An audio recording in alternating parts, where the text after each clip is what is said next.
इसके 5 अलग अलग तरीके हैं। बहुत सावधानी से सुनना कथा, आपकी और हमारी जिंदगी की सार्थकता को सिद्ध करने वाली कथा। आज पंजाब की इस पवित्र भूमि पर अगर यह प्रसंग निकला है तो इसको आप अगर सुनेंगे तो आपका जीवन सार्थक होगा। शिव जी को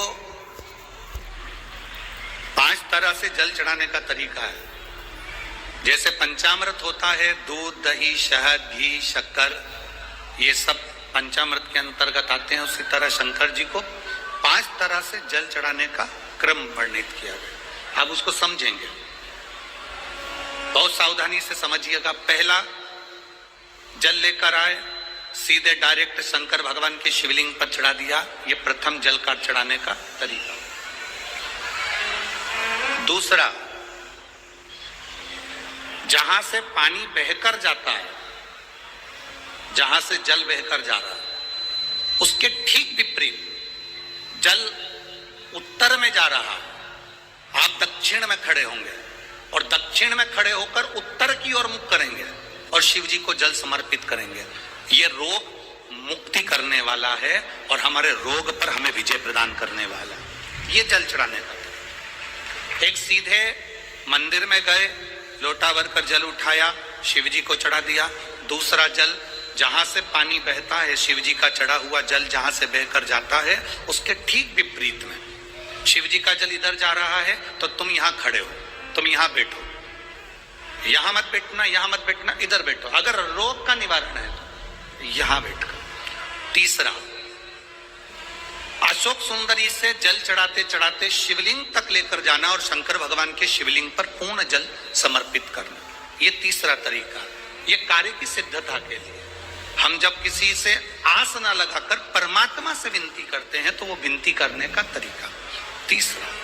चौथा, शिव जी पे चढ़ा हुआ जल 5 जगह पर समर्पित करना। गणेश जी, कार्तिकेय, अशोक सुंदरी, शिवलिंग और जलाधारी। ये चौथा क्रम है। जब जिस नारी का, जैसे एक पत्र है, देखिए,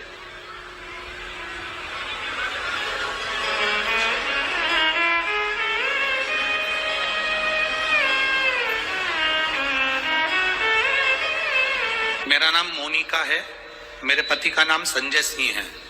मैं दिल्ली स्वरूप नगर की निवासी हूं। कहीं बैठी हो तो हाथ हिला सकती हैं। अगर कहीं बैठी हो तो हाथ हिला सकती हैं। मेरा नाम मोनिका है, मेरे पति का नाम संजय सिंह है। मैं दिल्ली स्वरूप नगर की निवासी हूं। मेरा फोन नंबर ये है। कहीं बैठी हैं? अच्छा, सीढ़ी पर है। ठीक है, आप हाथ हिला दीजिए। श्री शिवाय नमस्तुभ्यं। ठीक है, कैमरे वालों को दिख गया है ना? ठीक है। भोले बाबा की कृपा का मैं क्या वर्णन करूं गुरुदेव। आप जो जल चढ़ाने का तरीका वर्णित करते हो, अगर उसको नियम से धारण करने वाला व्यक्ति होता है तो बाबा सुनता जरूर है। गुरुदेव, 2013 में मेरी शादी हुई, मुझे संतान का सुख नहीं हुआ। 10 साल हो गए, औलाद नहीं हुई। दिल्ली का एक हॉस्पिटल जिसको हम दिखा सकते थे, अच्छे से अच्छा डॉक्टर जिससे हम जांच करा सकते थे, उसके अनुसार हमारे को संतान का सुख नहीं था। आयुर्वेदिक डॉक्टर, अंग्रेजी दवाई, होम्योपैथिक सब कराई, IVF भी कराया तो भी संतान का सुख नहीं आया। आखिरी में डॉक्टर ने कह दिया, इधर उधर मत भटको, तुम्हें संतान नहीं होगी। जिसने जहां कहा हम वहां पर भी गए, गोदी भरवाई, झोली भरवाई, पर संतान नहीं है। गुरुदेव, मेरे बाबा की कृपा किसको कहते हैं? आपने बेलपत्री के वृक्ष के नीचे जल चढ़ाना, उसमें से जल बचाकर शिव जी को समर्पित करना, सफेद आंकड़े की जड़ का प्रयोग करना, ये बताया था। और मेरे बाबा की कृपा से मेरा गर्भ ठहरा। मेरे बाबा ने मुझे आज 10 साल के बाद औलाद दी है। मैं उसको यहाँ प्रणाम कराने के लिए लेकर आई हूँ, उसको नमन कराने के लिए लाई। बच्चा लाए हैं क्या साथ में? बाबू को लाए हैं क्या? नहीं लाए? ठीक है, मैं प्रणाम करने के लिए लाई हूँ। गुरुदेव, बाबा बाबा, बैठिए बहन। शिव तत्व एक जल चढ़ाने का तरीका, शिव जी को हम जो जल चढ़ाते हैं उसका एक तरीका भी हमारी जिंदगी में अगर हमने उसको स्मरण में रख लिया तो हमारी कार्य की सिद्धता को सिद्ध कर देता, हमें सफलता की ओर लेकर चले जाता है। सीधे जल चढ़ाना, दक्षिण में बैठकर उत्तर की ओर मुख कर कर जल चढ़ाना, अशोक सुंदरी से लेकर शिवलिंग तक जल चढ़ाना, 5 स्थान पर गणेश, कार्तिकेय, अशोक सुंदरी, जलाधारी, शिवलिंग पर जल चढ़ाना 5 स्थान पर, ये चौथे नंबर का। और 5वां जल समर्पित करना,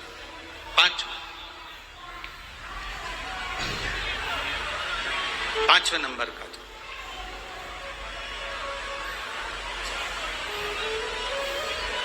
शिव जी को 5वें नंबर का जो जल आता है, जो जलाधारी है, ऊपर जिसमें पानी भरा रहता है और नीचे एक एक बूंद टपकता रहता है, जलाधारी में जल समर्पित कर कर उसी जल को बचाकर अशोक सुंदरी वाली जगह पर थोड़ा सा चढ़ाकर उसी में से जल शिवलिंग पर जब हम समर्पित करते हैं तो हम जिस कार्य के लिए जा रहे हैं वो कार्य सफल होता है।